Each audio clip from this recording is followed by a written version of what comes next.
what is the algorithm basically doing is that in the second phase, in inversion about the mean, we are boosting the element which we want to find. And how are we going to do that?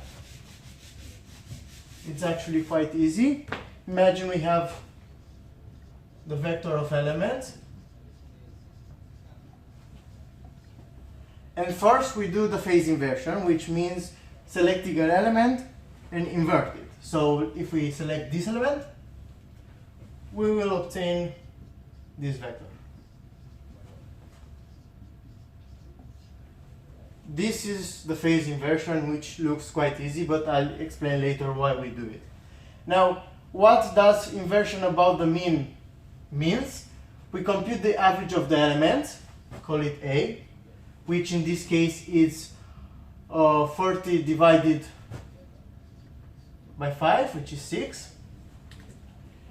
And for each element, we have to change it with the difference between the average and that element.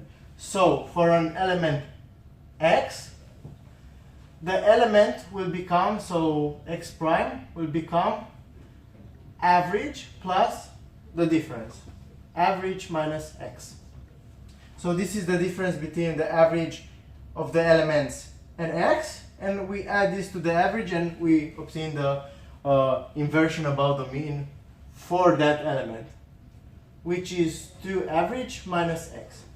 Let's do this for the first example. We have A, which is 6, the average, and we apply for each element and we will obtain 2, 2, 2, 22, and 2. What we can observe is that this element was boosted. How can we see that? Is just that